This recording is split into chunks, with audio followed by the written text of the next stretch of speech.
Hi there, very welcome to my air-conditioned living room campsite. And also very welcome to this 2024 gear update video, in which I will go through the changes I've made to my hiking gear during this 2024 season. And as a reference, I will use last year's hike through Sarek National Park. And same as last year, I'll go through section by section, but this time each table will have color coding.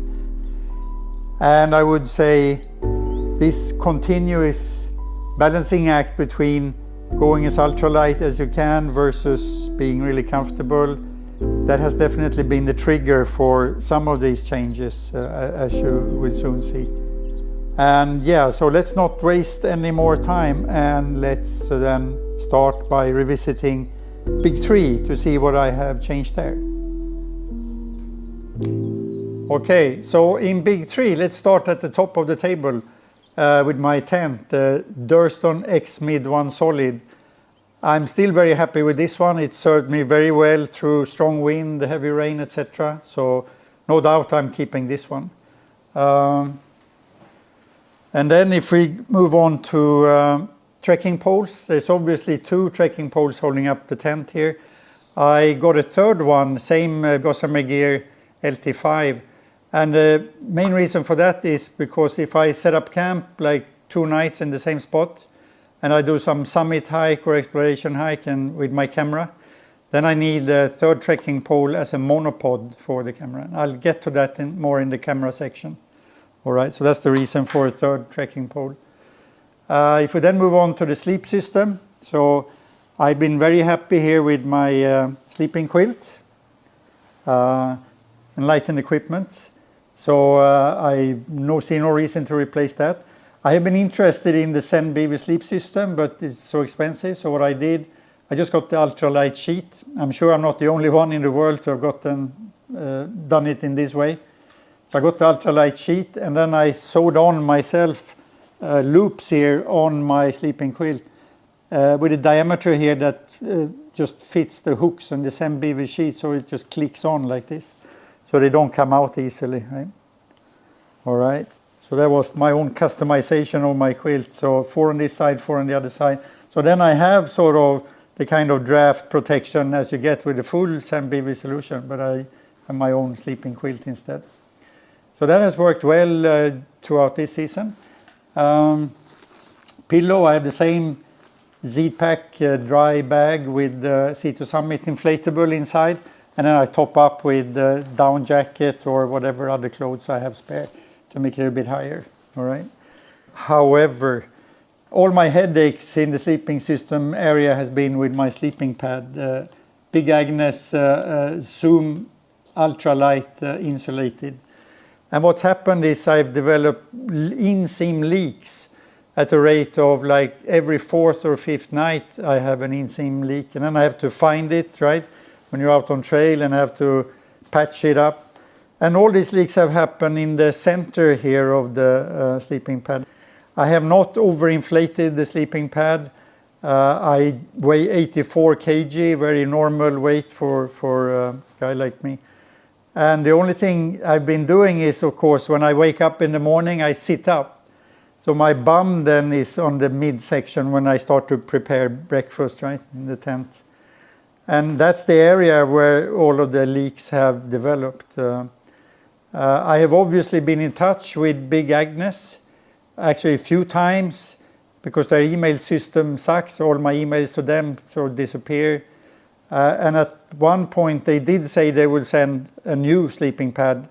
If I get one, I will try it out, yes. But as I mentioned, I'm really suspicious of the design of this sleeping pad, because I've not subjected it to any abuse or anything.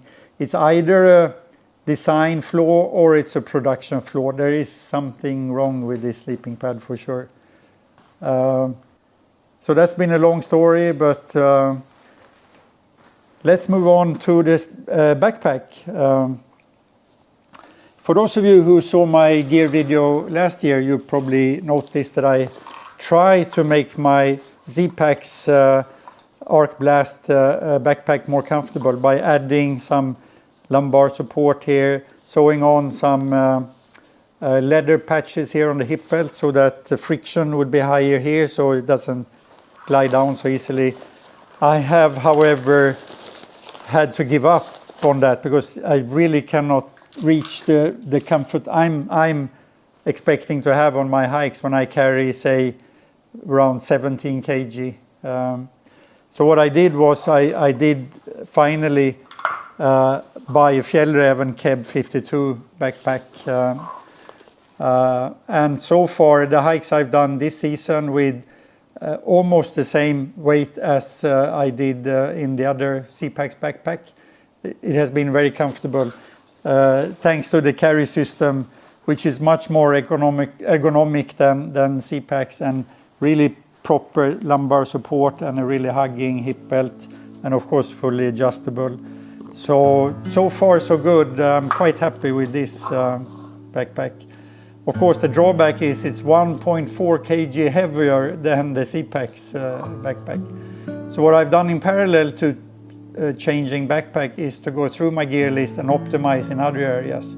So I have more or less almost compensated for the 1.4 kg, which you will see gradually as I go through section by section.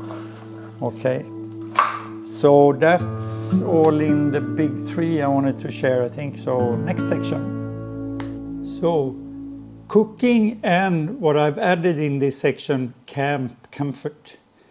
The latter consisting of this ultralight chair.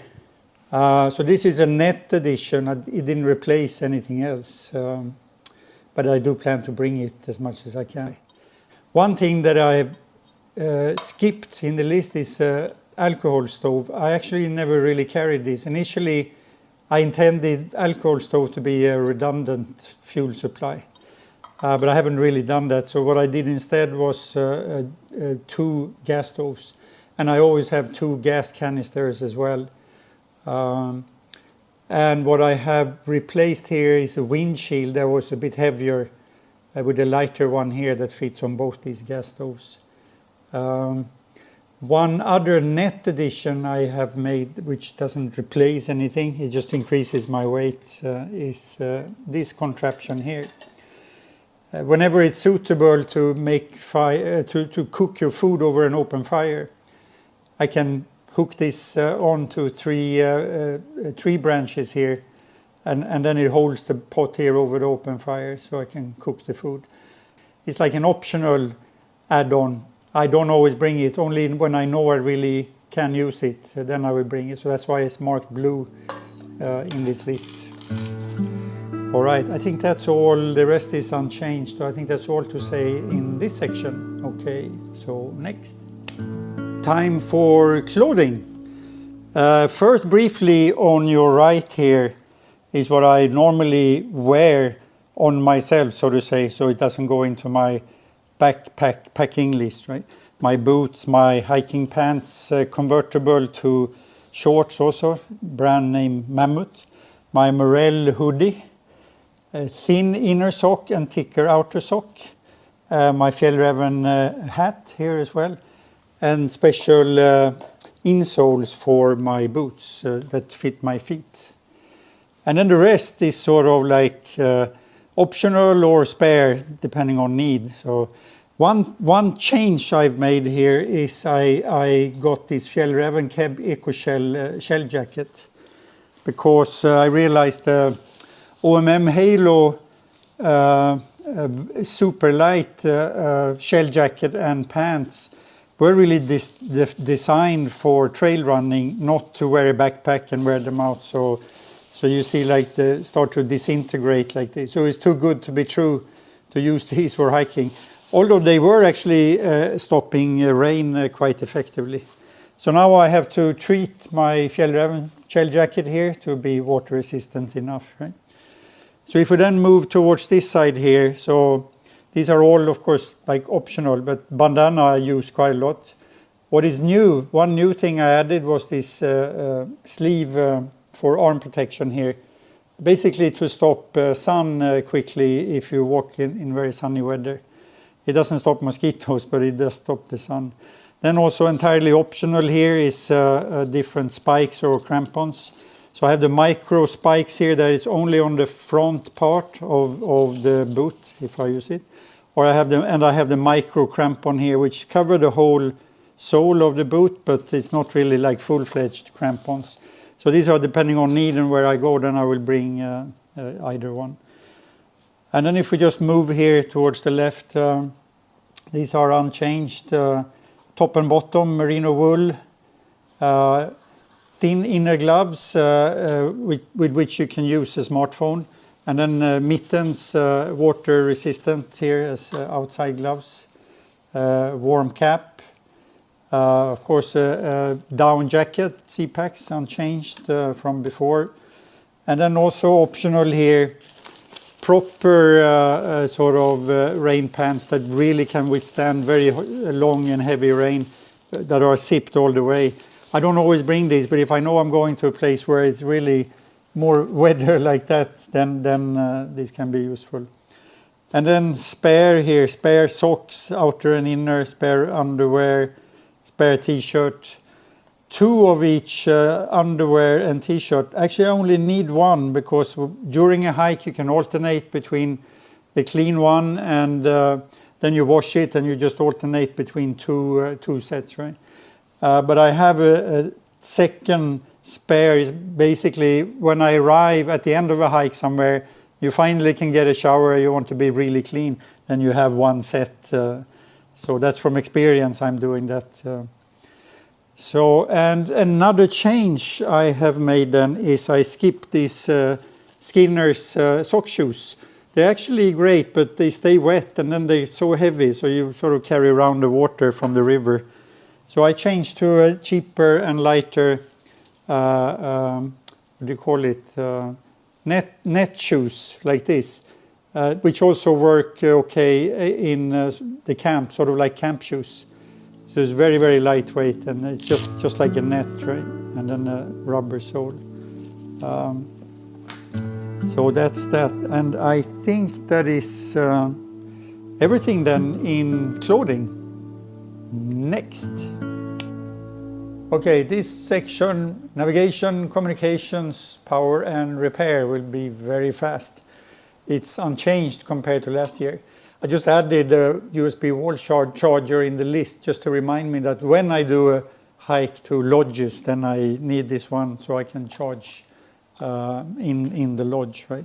Otherwise, I just want to reiterate the importance of cable ties in your repair kit, and also how I still love this Leatherman Squirt PS4 tool with plier, knife, screwdriver, scissor, etc. It's much more useful than a Swiss knife, in my opinion. All right, next. So, medical and protection. Not a great deal to say in this section, except that I have trimmed this medical kit, which is not this what it says on the bag. It's customized from way back. I've taken out a lot of stuff, added some things. For instance, added this Levco tape, which is excellent if you start to get blisters. I haven't suffered from that, but it's a very good thing to have. One net addition here is an emergency blanket that I have added. Another thing I have added, which I do not intend to carry all the time, is the oximeter. So it's blue marked as optional in the table. Obviously, this one you only need at high altitude hiking, so that's why it's optional. And of course, still standard sunblock, various insect repellent, depending on where you go. And last but not least, the mosquito head net, very important if you go to mosquito-infested area. So that's all for this section. So let's go to next. So in hygiene and toiletry, not much changes here either.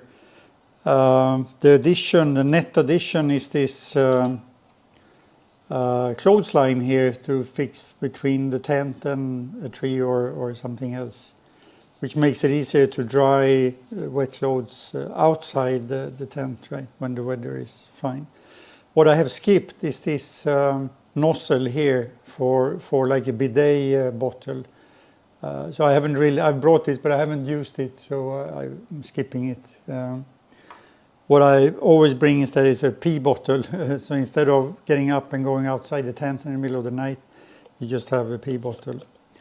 The rest is unchanged, including this container here for washing like soap and detergent, refillable, and a towel, and a microfiber towel. All right, that's all in this section. Next. And now, food and other consumables. And to be able to compare with last year's 8-day hike in Sarek, what I show here in this table now is also just assuming an 8-day hike, similar hike. And if we start with breakfast, bread is always very important to me, so my breakfast typically consists of at least 2 slices bread, then some sliced cheese, maybe some other spread if I can get it before I start my hike. And then importantly, every breakfast I consume one hot milk tea like this, a Malaysian teh tarik. And this instant version is really rich and flavorful, so this is something I enjoy every breakfast for sure. So that's breakfast. Then lunch, I have made a change. I used to drink some small portion of soup, but I have more changed into just wanting to drink and eat some energy bars, some snacks, until I get to dinner and then have a full proper meal. So I have done that change also, as you can see in the table here, for lunch. And then for dinner, I mentioned in last year's video that I was shifting towards more like real food, and I may still carry 1 or 2 of these complete freeze-dried meals like this Blåband or any of the other brands, just to mix it up a bit. But I have more and more been using something like this, which is also a complete freeze-dried meal, but it has sort of the pasta portion in it is like real pasta. So this you boil for 7-8 minutes, and then it comes with some bacon or something. So that's the sort of like freeze-dried part, if you like. So this consumes more gas, as we discussed last year also, so you need to dimension for that accordingly.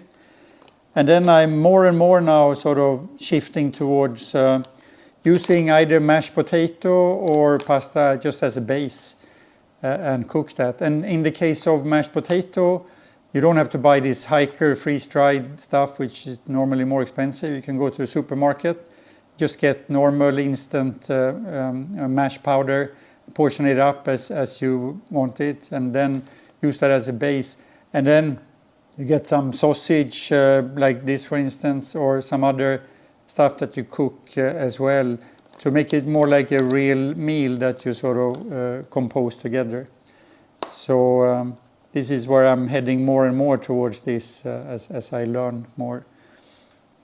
So that's for regular meals. If we then go to water, I have done a change here. I've changed my Nalgene bottle to a Hydra Pack 1.5 liter collapsible bottle like this.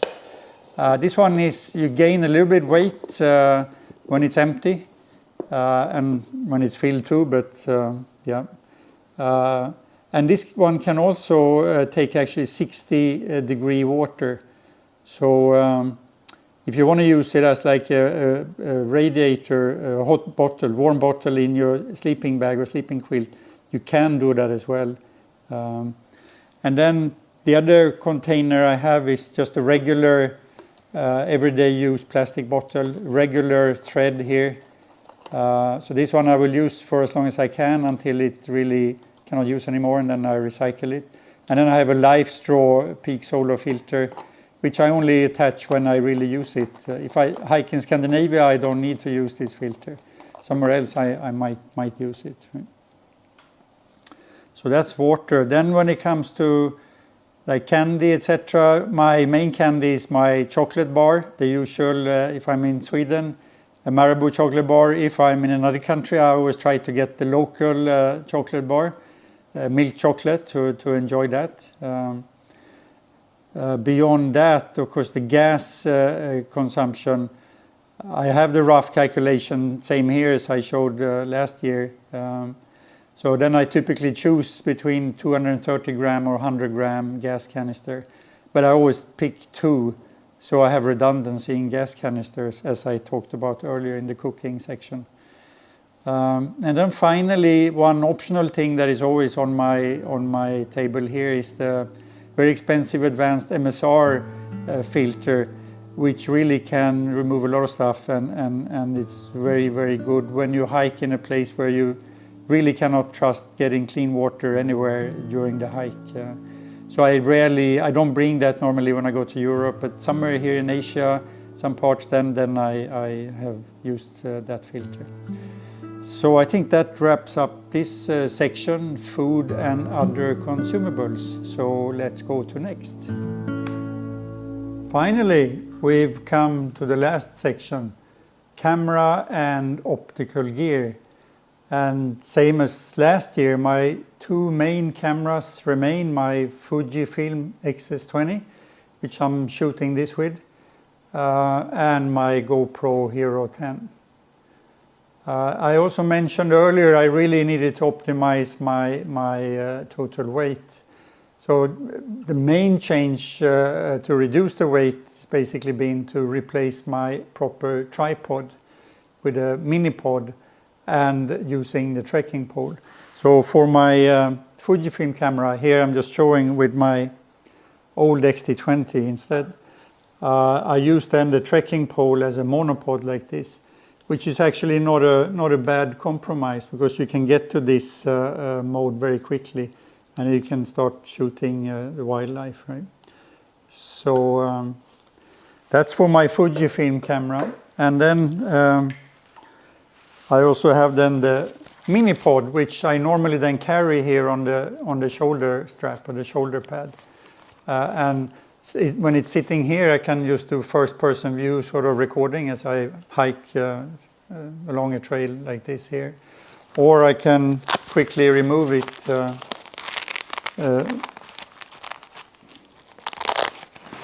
just like this. And then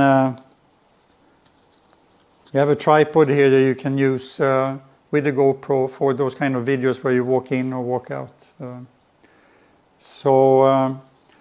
And this change, skipping the proper tripod, has resulted in a weight reduction of 700 grams something. Remember, we started with 1.4 kg weight penalty when I changed the backpack. So this is a big portion of compensating for that, a big part of it. Then in terms of mounts, I have thus skipped the camera clip here, the PGY Tech for GoPro, since I use the mini pod and the Velcro. And I also don't carry anymore the head mount for GoPro. I am still carrying this extension that I can put on the trekking pole to fix a GoPro here if I need to film over the edge somewhere. For the sound, I normally use my stereo mic from Rode here, but then when shooting wildlife, I have a directional mic here, also Rode, which I can easily add like this. And this one weighs very little, so it's easy to carry as an option. My binocular and my monocular, I carry either one depending on which hike it is, but lately I've been more carrying the monocular here as a sort of a default optical device if I do carry one. Okay. So I think that's all in camera and optical gear. So this wraps up the section by section. Now let's jump to the summary to see the end result of these changes that I've made in my hiking gear. All right. In the summary, let's first look at the baseline. The reason for the big increase in big 3 is of course the change of backpack. Then if you go down the list here, you see the rest basically just minor plus or minus, except for cooking and camp comfort. And as you know, the main reason for the jump in camp comfort is the chair I'm sitting in here. So it's an ultralight chair which I added for reasons of increasing my comfort, which is a bit odd perhaps. But so you can see the baseline in total increased by well over 2 kg.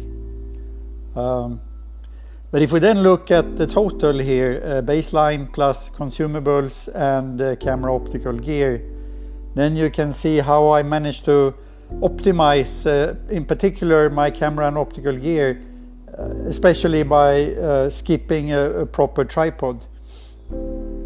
And then also reducing in consumables a bit, due to the fact that I don't really like to eat a proper lunch every day when I'm hiking.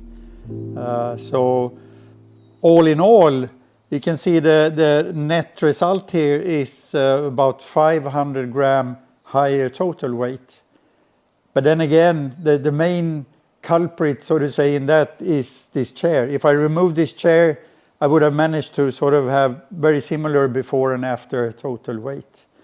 But I think it's worth it to have this camp chair, because I've used it in a couple of hikes now, and it is really so valuable to have it when you arrive at camp and you can sit and enjoy for a while, and while you're cooking, etc. It's really something I would not want to be without. So now I encourage you to please leave as many comments as you want, whether it's on the sleeping pad, if you have similar or different experience I have with that particular Big Agnes Zoom Ultralight Insulated, or maybe on the general topic of ultralight versus comfort, if you have similar or different experiences. And I'll be happy to read and answer all of them. So, and while you start writing comments, I'll go back to my yummy hot Retiree.